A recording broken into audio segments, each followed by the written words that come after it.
ഞാൻ Lalitha Philip. Welcome back to Lalitha's food and craft. പാവയ്ക്കായ്ക്ക് കയ്പ്പാണെന്നും പറഞ്ഞ് പലർക്കും പാവയ്ക്ക കറി വയ്ക്കാൻ മടിയാണ്.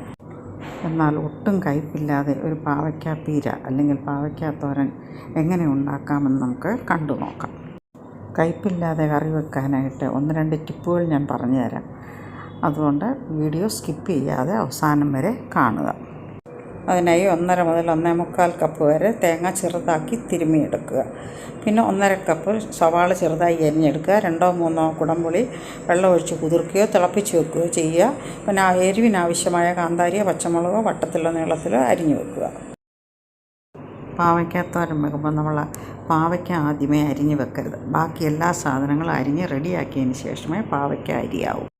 പിന്നെ 2-3 കഷ്ണം കുടംപുളി ചെറുതായി കീറി എടുത്തതിന് ശേഷം കഴുകി വെള്ളമൊഴിച്ച് കുതിർക്കാൻ വയ്ക്കുകയോ വെള്ളമൊഴിച്ച് തിളപ്പിച്ച് വെക്കുകയോ ചെയ്യുക. കുടംപുളിക്ക് പകരം നമുക്ക് നാരങ്ങാനീര് വേണമെങ്കിലും ഉപയോഗിക്കാം. എല്ലായ്പ്പോഴും നാരങ്ങ കാണണമെന്നില്ലല്ലോ. കുടംപുളി ആകുമ്പോൾ എപ്പോഴും വീട്ടിൽ കാണും. അതുകൊണ്ടാണ് കുടംപുളി ഇട്ട് കാണിക്കുന്നത്. നാരങ്ങാനീര് ഒഴിക്കുകയാണെങ്കിൽ പാവയ്ക്കാപ്പീരയ്ക്ക് നല്ല നിറമായിരിക്കും. പുളി ചേർക്കുമ്പോൾ ആ പുളിയുടെ ഒരു കറുപ്പ് നിറം തോരനും ഉണ്ടാവും. 1.5 കപ്പ് സവാള ചെറുതായി അരിഞ്ഞ് വെക്കുക. 1.5 മുതൽ 1.25 കപ്പ് വരെ നമുക്ക് തേങ്ങ ചെറുതാക്കി തിരുമ്മി വെക്കാം. എരിവിനാവശ്യമായ കാന്താരിയോ പച്ചമുളകോ വട്ടത്തിലോ നീളത്തിലോ അരിഞ്ഞു വെക്കുക. ഏറ്റവും അവസാനം നമ്മുടെ മെയിൻ ഇൻഗ്രീഡിയൻ്റായ പാവയ്ക്ക നമുക്ക് പൊടിയായി അരിഞ്ഞെടുക്കാം. അത് 1.5 കപ്പോളം ഉണ്ട്. 2 ടീസ്പൂൺ ഉപ്പാണ് നമുക്കിതിലേക്ക് ആവശ്യമായിട്ടുള്ളത്. പാവയ്ക്ക മുഴുവൻ അരിഞ്ഞതിന് ശേഷം ഇങ്ങനെയല്ല നമ്മൾ ഉപ്പിട്ട് കൊടുക്കേണ്ടത്. ഒരു ബൗളെടുത്ത് അതിലേക്ക് 2 ടീസ്പൂൺ ഉപ്പിട്ട് കൊടുത്തതിന് ശേഷം അതിലേക്ക് വേണം പാവയ്ക്ക അരിഞ്ഞിട്ട് കൊടുക്കാൻ.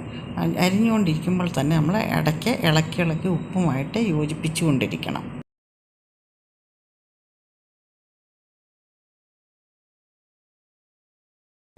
അങ്ങനെ ചെയ്താൽ പാവയ്ക്ക തോരൻ വെച്ച് കഴിയുമ്പോൾ പാവയ്ക്കായ്ക്ക് കയ്പേ ഉണ്ടാകുകയില്ല. ഇതാണ് 2ാമത്തെ ടിപ്പ്. പാവയ്ക്ക അരിഞ്ഞു കഴിഞ്ഞാൽ പെട്ടെന്ന് തന്നെ പാവയ്ക്കയിൽ നിന്നും കയ്പിറങ്ങുന്നതിന് മുമ്പേ എല്ലാം കൂടെ മിക്സ് ചെയ്ത് ഗ്യാസിൽ വെച്ച് പറ്റിച്ചെടുക്കണം. ഇതാണ് പാവയ്ക്ക തോരന് കയ്പില്ലാതാക്കാനുള്ള 3ാമത്തെ ടിപ്പ്. എല്ലാം മിക്സാക്കിയതിന് ശേഷം നമ്മൾ വെള്ളത്തിൽ കുതിർത്ത് വെച്ച പുളി ചേർത്ത് കൊടുത്ത് യോജിപ്പിക്കാം. പുളിക്ക് പകരം 2-3 ടേബിൾ സ്പൂൺ നാരങ്ങാനീര് വേണമെങ്കിലും ചേർക്കാവുന്നതാണ്. ഇനിയും വെള്ളം പറ്റുന്നത് വരെ അടച്ച് വെക്കാം. ഇടയ്ക്ക് അടപ്പൊന്ന് തുറന്നിട്ട് നമുക്ക് എല്ലാം ഒന്ന് ഇളക്കിയിട്ട് കൊടുക്കാം.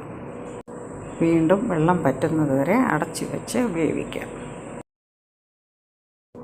അടപ്പ് തുറന്ന് നോക്കാം. വെള്ളം പറ്റിയിട്ടുണ്ട്. ഇനി ഒരു പാൻ അടുപ്പിൽ വെച്ചിട്ട് നമുക്ക് 2-3 ടേബിൾ സ്പൂൺ വെളിച്ചെണ്ണ ഒഴിച്ച് കൊടുക്കാം. എണ്ണ ചൂടാകുമ്പോൾ അതിലേക്ക് പാവയ്ക്ക ഇട്ട് കൊടുത്ത് ആവശ്യത്തിന് ഉലർത്തിയെടുക്കാം. ഉലർന്നതിന് ശേഷം ഒരു സെർവിങ് ഡിഷിലേക്ക് മാറ്റാം. ഇനിയും ഇതുപോലെ എല്ലാവരും കയ്പില്ലാത്ത കയ്പയ്ക്ക തോരൻ അഥവാ പാവയ്ക്ക പീര ഉണ്ടാക്കി നോക്കുക. ഇഷ്ടമായാൽ കമൻറ്റ് ബോക്സിൽ ഫീഡ്ബാക്ക് അറിയിക്കുക. ഇതുപോലെ നല്ല നല്ല വീഡിയോസുമായി വീണ്ടും കാണാം. അതുവരേക്കും എല്ലാവർക്കും ബൈ.